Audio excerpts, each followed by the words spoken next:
Assalamualaikum, kami daripada kumpulan 7 akan membentangkan tugasan 2 iaitu mengenai temu bual usahawan Muslim berjaya di Malaysia bagi subjek asas pembiayaan dan perniagaan Islam. Berikut merupakan antara ahli kumpulan kami yang terdiri daripada Muhammad Farhan Hakimi diikuti dengan Muhammad Amirul Aiman dan Muhammad Muaz. Ahli kumpulan kami yang seterusnya ialah saya iaitu Arisha Nadira diikuti dengan Nur Ilhamina Damia dan yang terakhir ialah Muhammad Aidid. Apa itu usahawan? Usahawan ialah seseorang yang terlibat dalam perniagaan. Seseorang usahawan akan mengambil risiko untuk menguruskan dan mengembangkan perniagaan dengan tujuan mengauk keuntungan. Mereka boleh mencipta produk atau perkhidmatan baharu, mengenal pasti peluang pasaran, mengurus sumber dan membuat keputusan strategik untuk mengembangkan perniagaan mereka. Berikut merupakan antara perbezaan antara usahawan dengan perniagaan. Perbezaan yang pertama ialah pendekatan terhadap inovasi. Perniaga lebih cenderung untuk memfokuskan usaha mereka dalam meningkatkan atau mengoptimalkan produk atau perkhidmatan yang sedia ada di pasaran. Manakala usahawan pula mencari peluang baru dan mencipta sesuatu yang inovatif.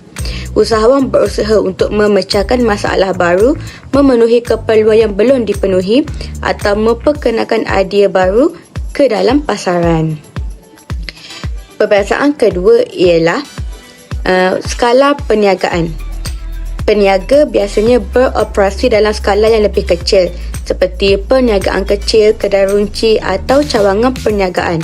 Manakala usahawan pula memiliki visi yang lebih besar dan mungkin bercita-cita untuk memperbesarkan perniagaan mereka, memasuki pasaran global atau membangunkan perniagaan yang dapat diulang. Perbezaan yang terakhir ialah pengambilan risiko. Peniaga cenderung untuk mengambil risiko yang lebih rendah kerana mereka bekerja dengan model perniagaan yang telah terbukti dan ada sebelum ini.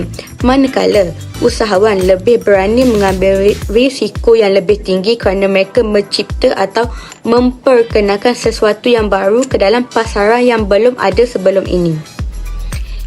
Merujuk kepada kesemua kriteria usahawan di atas, maka kumpulan kami telah memilih Encik Ahmad Iqbal bin Ramli daripada perniagaan Bal Brothers Enterprise untuk dijadikan tokoh usahawan. Okey, baiklah. Tapi soalan pertama seterusnya saya serahkan kepada Amirul, saudara Amirul untuk soalan kedua. Okey, untuk soalan kedua, bagi Farah, apakah nilai inovasi yang ada pada perniagaan rumah di anda?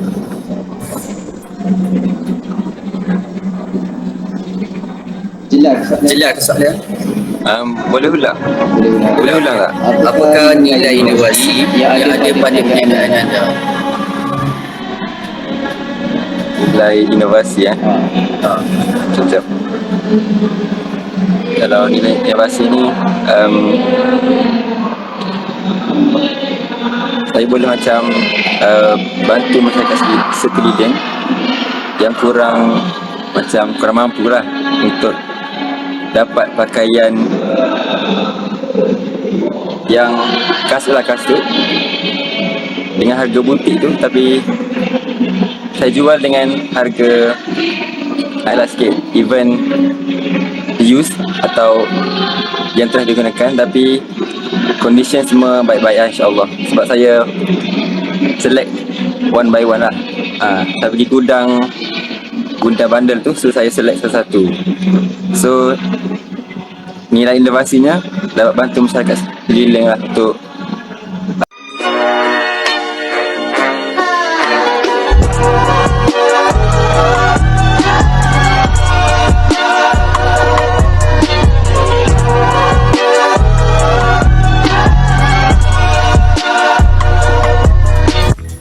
Seterusnya, produk-produk yang dijual ialah seperti kasut dan juga topi yang boleh dilihat dan dibeli di Instagramnya iaitu _rare.bundle atau Bal Garage. Seterusnya ialah elemen inovasi dalam perniagaan. Inovasi pertama ialah kelestarian alam. Dengan menjual barangan terpakai, perniagaan ini membantu mengurangkan pembaziran. Barang-barang yang dijual diberikan peluang kedua untuk digunakan oleh pelanggan baru. Ini membantu mengurangkan jumlah barang yang berakhir di tempat pelupusan atau dibakar. Yang seterusnya mengurangkan kesan negatif terhadap alam semula jadi. Inovasi kedua ialah kecekapan ekonomi. Barangan yang dijual ditawarkan dengan harga yang lebih rendah berbanding dengan barang baru. Hal ini membolehkan pelanggan mendapat produk berkualiti dengan harga yang lebih mampu. Perniagaan barangan terpakai membantu memenuhi keperluan pelanggan yang mencari nilai maksimum dengan anggaran yang terhad. Elemen inovasi yang seterusnya adalah insain dalam perniagaan, iaitu melakukan sesuatu dengan sempurna dan memberikan kualiti yang tinggi. Sebagai contoh, menjual barang yang terpakai dengan harga yang murah yang dapat memaksimalkan manfaat kepada pelanggan.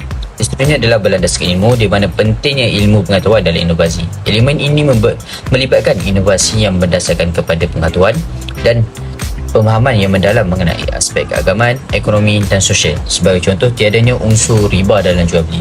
Seterusnya adalah berwawasan masa hadapan, di mana bersifat proaktif dalam menghadapi perubahan masa hadapan.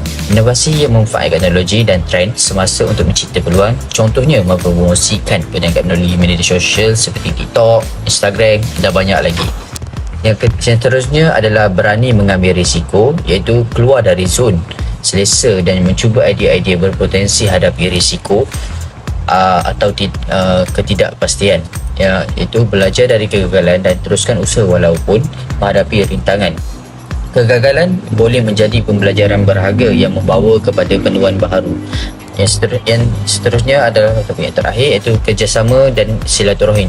Elemen ini menggariskan pentingnya kolaborasi sumber daya dan bantuan bersama antara usahawan untuk mencapai inovasi yang lebih berkesan. Contohnya, usahawan muda yang saling membantu dan atau berkolaborasi untuk memperluaskan pasaran. Seterusnya adalah nilai-nilai perniagaan yang diterapkan. Yang pertama adalah bertanggungjawab terhadap produk yang dijual. Beliau sentiasa memastikan stok produk sentiasa mencukupi dan tidak menjual barangan tidak boleh dipakai kepada pelanggan kerana ingin memastikan produknya sentiasa terbaik. Yang kedua adalah tidak berputus asa, di mana beliau sentiasa mencari pembekal baharu bagi memastikan produk yang ingin dijual sentiasa ada.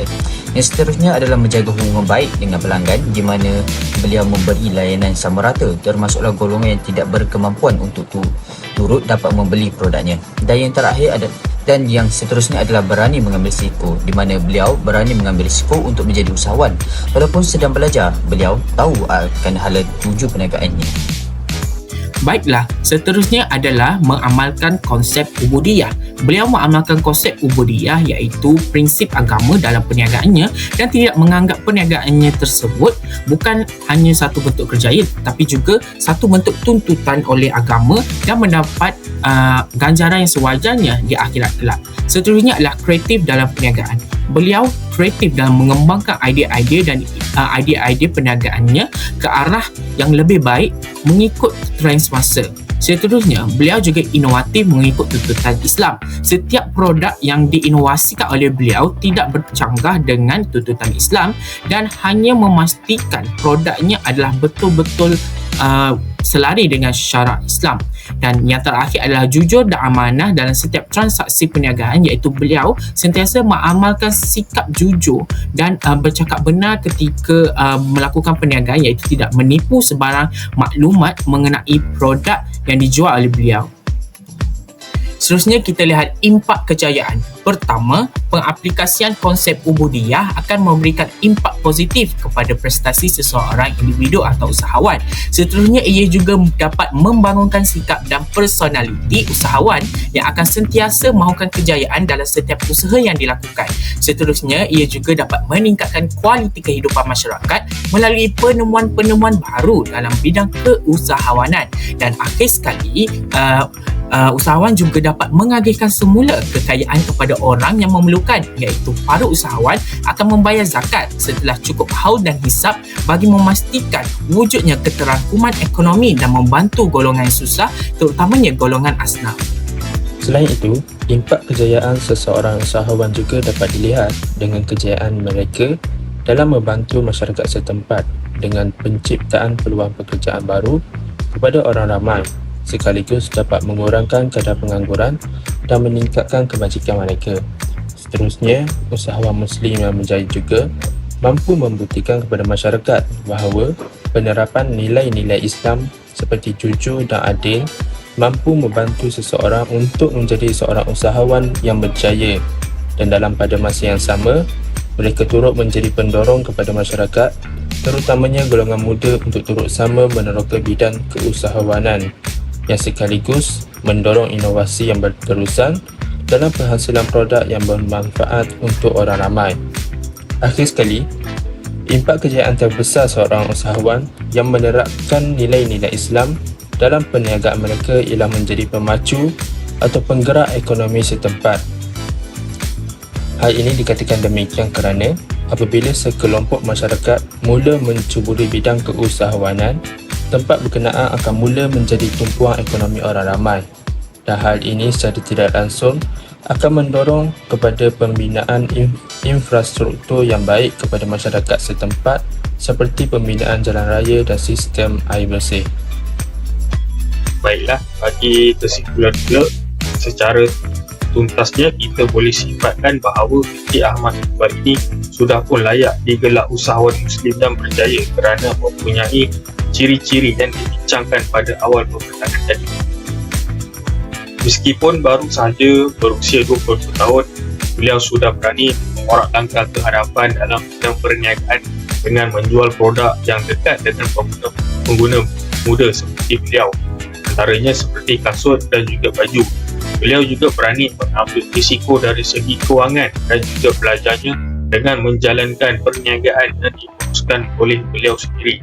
Beliau juga wajar dipuji kerana tidak terlalu taksub dengan kekayaannya semata-mata, terutama pada zaman kini, kerana kebanyakan anak muda zaman kini mahu cepat kaya dan terkenal dengan membuat perniagaan yang tidak berfaedah dan juga penuh kontroversi untuk meraih perhatian masyarakat agar perniagaan mereka famous dan juga laku. Baiklah, bagi bahagian yang terakhir iaitu refleksi. Pertama, usahawan ini mengutamakan yang lebih penting, iaitu usahawan ini masih meneruskan pelajarannya di USIM Negeri Sembilan walaupun beliau membuka perniagaan kerana beliau tahu akan kepentingan pelajaran dan juga harapan keluarga beliau untuk melihat beliau berjaya menggenggam segulung ijazah. Yang seterusnya, beliau juga tidak sombong. Ini kerana beliau berkawan dengan rakan-rakannya di universiti seperti biasa dan juga tidak memilih kawan hanya kerana beliau ada perniagaan sendiri, tidak seperti rakan-rakannya yang lain yang hanya belajar sahaja di universiti. Yang ketiga, beliau juga berdikari dan juga gigih berusaha.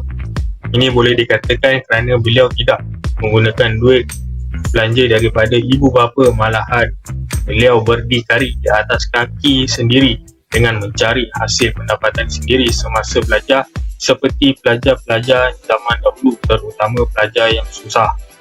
Dan yang terakhir, beliau bijak menguruskan masa. Ini kerana beliau bijak menguruskan masa di antara belajar dan perniagaan beliau, dan perkara ini tidak menjejaskan prestasi CGPA beliau, dan juga beliau berjaya menyiapkan tugasan-tugasan yang diberi oleh pensyarah, terutamanya tugasan berkumpulan, kerana beliau tidak mahu membabitkan ahli-ahli kumpulan beliau yang lain. Sekian, terima kasih.